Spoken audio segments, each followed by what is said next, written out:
Bonjour et bienvenue sur cette réflexion sur le rejet ultime, selon Apocalypse 3,16. Tout d'abord, pour quelqu'un, on va dire que dans la vie qu'on mène tous les jours, si quelqu'un est rejeté, un enfant est rejeté par ses parents, c'est vraiment très dur pour toute sa vie.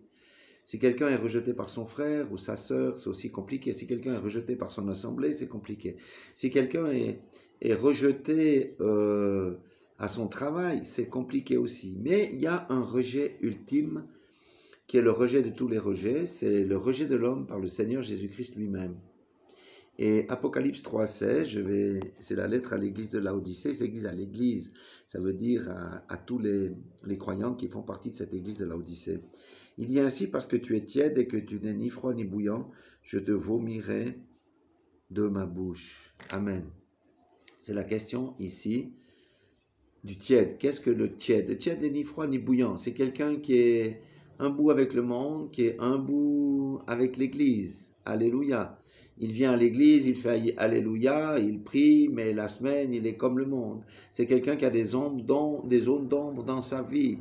C'est quelqu'un qui n'est pas complètement mort à lui-même parce qu'il refuse de mourir à lui-même aussi. C'est quelqu'un qui n'est pas radical pour Christ. C'est ça le tiède.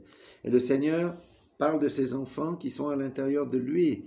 Vous savez qu'il dit qu'à l'intérieur d'une église, à l'intérieur de son corps, du corps de Christ, il y a le bon grain et l'ivraie. Le tiède, c'est l'ivraie. Et il sera rejeté. Pourquoi il est à l'intérieur du corps de Christ? Parce qu'on ne peut pas vomir quelque chose qu'on n'a pas dans l'estomac.